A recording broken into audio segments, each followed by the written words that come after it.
स्पष्टपणे दिसलेला आहे की कायदा हा फिरवण्यात आला, कायदा हा मोडण्यात आला आणि जे अपात्र आहेत त्यांना सत्तास्थानी बसवलेला आहे। अपात्र असलेल्या लोकांचं सरकार आज महाराष्ट्रामध्ये आहे। मानसिक तणाव वाढवणारं हे राजकारण तयार करण्यामध्ये ज्यांची किडलेली आणि नासलेली बुद्धी पणाला लागली ते देवेंद्र फडणवीस महाराष्ट्राचे दोषी आहेत। आणि त्यामुळे राहुल नार्वेकर असतील जे अध्यक्ष विधानसभेचे होते, त्यांनी जो निर्णय दिला तो पाहिल्यावर या जळगाव जिल्ह्यामध्ये दुःख व्यक्त करायला पाहिजे की इथे एक सभापती महाराष्ट्राला दिला जळगाव जिल्ह्याने, त्यांचं नाव होतं मधुकरराव चौधरी। अत्यंत प्रामाणिक, निस्पृह आणि कायद्याला धरून चालणारा माणूस म्हणून मधुकरराव चौधरींची आठवण नक्की केली पाहिजे। आणि आज महाराष्ट्राची अधोगती अशी झालेली आहे की राहुल नार्वेकर यांच्यासारखा माणूस अध्यक्ष म्हणून विधानसभेचा आहे, ज्यांनी उद्धव साहेबांवर अन्याय केला, अत्याचार केला, तो केवळ उद्धव साहेबांवर नाही तो संविधानावर वार केलेला आहे। आणि त्यामुळे या निवडणुकीत महाविकास आघाडी म्हणून सगळ्यांना निवडून देऊन यांचा बदला आपण घेतला पाहिजे। हे एक फूल आणि दोन हापचं सरकार महाराष्ट्रात आहे। ते सरकार ज्यांनी आणलं ते 24 तास राजकारण करणारे नरेंद्र मोदी आणि अमित शहा हे दोषी आहेत महाराष्ट्राचे आणि संविधानाचे सुद्धा। इथे हे भाजपचं कार्यालय म्हणतात, मी आल्यावर चौकशी केली, कोणीतरी मला सांगितलं कदाचित ते सुद्धा बेकायदेशीर आहे का तपासा।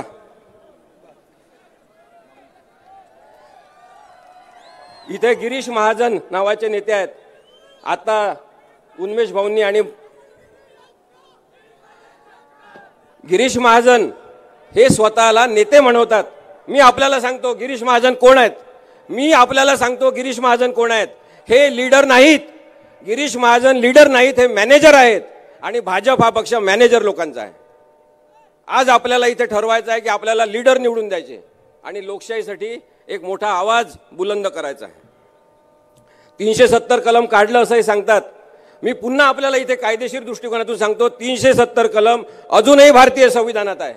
अमित शहा खोटं बोलत आहेत, देवेंद्र फडणवीस खोटं बोलत आहेत। 370A आणि 370B असे दोन भाग आहेत। 370B यांनी केवळ निष्प्रभ केलेला आहे, 370B काढून टाकलेला आहे।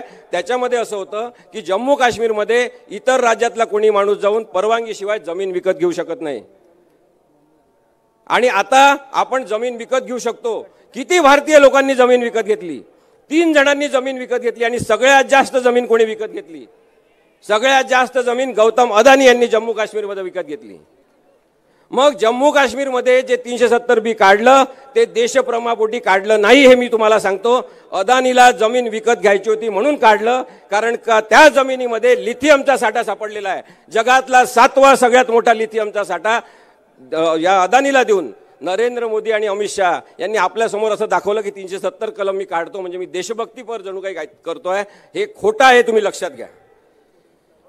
मोदींच्या प्रतिमेवर निवडणूक लढवण्याचं यांच्या अंगलट आलेलं आहे। नरेंद्र मोदी आता आमच्या सभेला पाठवू नका असं भाजपचेच कार्यकर्ते आणि नेते त्यांना सांगत आहेत। एक जाणकार नेता यांनी उभा केलाय दुसऱ्या पक्षातून घेऊन, त्यांनी सांगितलं की आम्हाला नरेंद्र मोदी नको प्रचारासाठी, कारण की हे खोटं बोलतात, हे काहीही बोलतात, जिभेला येईल तसं बोलतात आणि त्याच्यामुळे आमचे मतं कमी होतात। ही नरेंद्र मोदींची आजची अवकात झालेली आहे।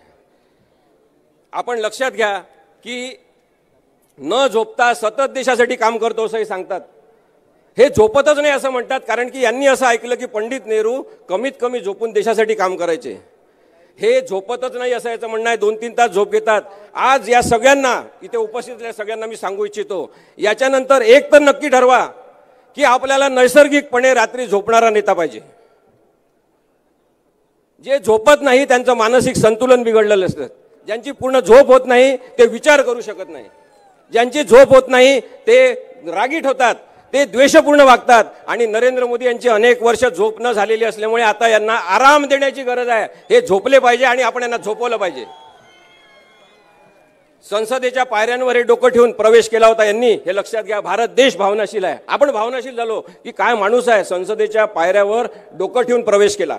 परंतु नंतर लक्षात आलं की ही यांची प्रवृत्ती आणि संस्कृती आहे। जेव्हा नथुराम गोडसेंनी महात्मा गांधींना मारलं होतं तेव्हा सुद्धा त्यांच्या डोक्यावर पाय ठेवून नंतर गोळ्या घातल्या होत्या। नरेंद्र मोदी हे संसदेला आज उद्ध्वस्त करत आहेत आणि संविधानावर गोळ्या झाडत आहेत. त्यामुळे यांना आता झोपवायलाच पाहिजे. शेवटचे 2-3 मुद्दे मी मांडतो आणि थांबतो.